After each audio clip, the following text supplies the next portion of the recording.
a mais de 10 anos de prisão por matar mais uma pessoa no trânsito. Esse fato aconteceu no mês de janeiro de 2010. Ele matou a defensora pública Fátima Lopes no mesmo ano. Após 5 meses, ele fez mais uma vítima, a dona Maria José, atropelada na Avenida Hilton Souto Maior, lá no bairro de Mangabeira. Por esse crime, ontem ele foi julgado. Você vai acompanhar agora. Eduardo Paredes foi a julgamento por mais 2 acusações de crime no trânsito: a morte de Maria José dos Santos e ferimentos em Aloísio Marcos da Silva. Ele era o namorado de Maria José. Os dois foram atropelados em 2010 na Avenida Hilton Souto Maior, em Mangabeira. Em 2013, Eduardo Paredes foi condenado pela morte da defensora pública Fátima Lopes. O acidente foi em um cruzamento da Avenida Epitácio Pessoa. E, segundo as acusações, ele também estava em alta velocidade e teria avançado um sinal. 5 meses depois, ele teria se envolvido em outro acidente, desta vez lá em Mangabeira, na Avenida Hilton Souto Maior. Matou uma pessoa e deixou outra ferida. O acidente que matou Maria José dos Santos aconteceu na faixa de pedestre. O namorado de Maria José, que estava com ela, conta como foi. Caminhando na faixa de pedestre e eu seguro na mão dela. De Dona Maria? Dona Maria. Que era a sua namorada? Isso. Aí esse carro apareceu de repente. Em alta velocidade? Alta velocidade. Passou por cima do meu filho e pegou nós lá na frente. Ela morreu na hora? Ela foi a óbito na hora. E o senhor ficou ferido? Eu fiquei ferido. Eu quero justiça. É uma morte que se foi, né?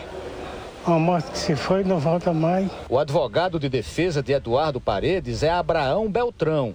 Ele alegou no júri que não era Eduardo Paredes que dirigia o carro no acidente que matou Maria José dos Santos. O julgamento do réu Eduardo Paredes terminou às 21h30 da noite desta sexta-feira, aqui no Fórum Criminal que fica na Avenida João Machado. Ele foi condenado a 10 anos e 6 meses com direito de cumprir em liberdade. Essa tirou a vida dela, era para pagar na prisão, né? Não era para pagar assim do jeito que é, porque passei, né? Porque do mesmo jeito que ele fez com minha mãe, fez com a outra defensora pública, pode fazer com o osso na frente, né? Aí isso aí quem queria era justiça, né? Sobre isso aí, mas fazer o quê, né?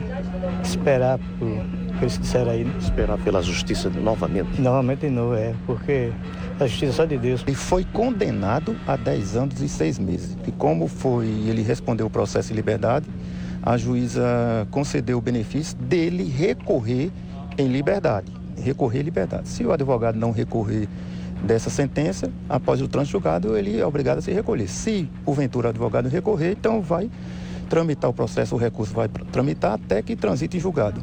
Até porque ele já vinha respondendo em liberdade esse processo. Isso, ele vinha respondendo em liberdade. Teve ocasião que o advogado Abraão não pôde comparecer, mas ele compareceu.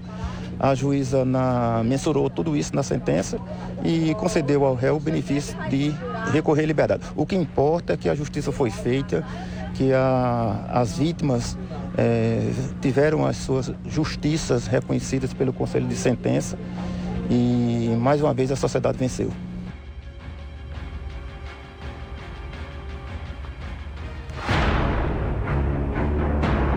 Dá pra gente entender o que é a lei? Esse homem destruiu um sonho. Esse homem destruiu famílias. E que se não fosse a força e a fé em Deus, de saudosa memória, Fátima Lopes.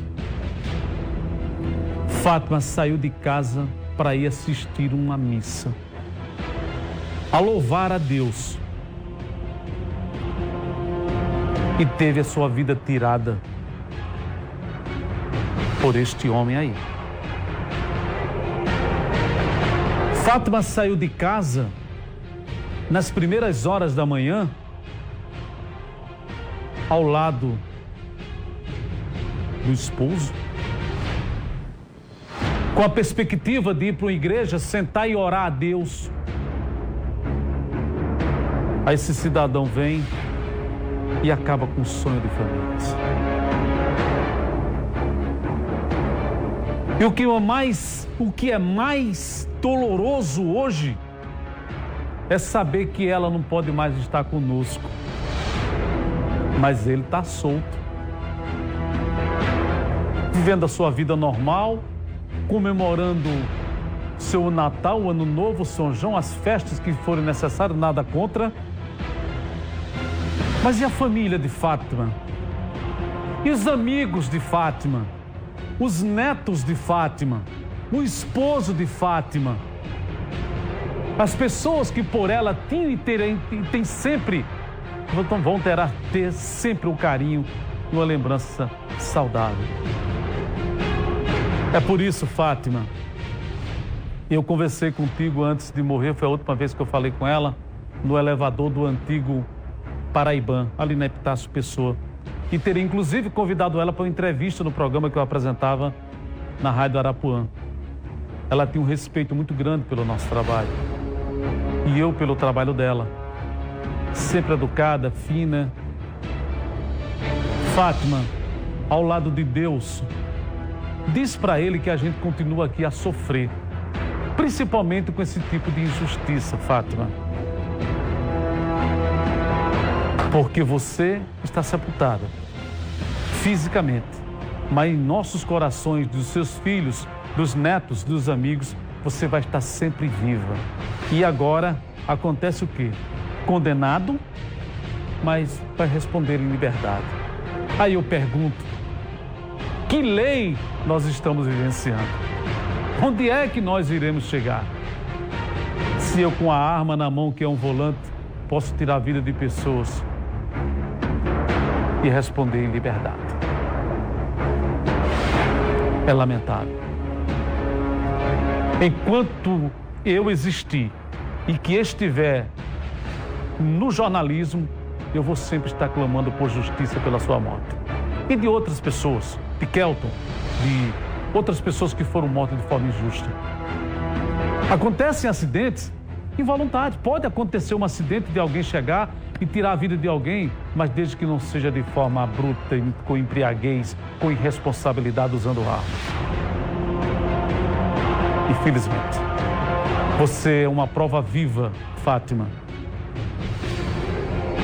de que neste país, como advogada que era, defensora pública, esse país precisa de mudança. Fique em paz, eterna amiga, que Deus a ilumine, viu? Mas está aí, eu sei que você está triste com tudo isso que está acontecendo. E nós também. Olha, a casa caiu para um casal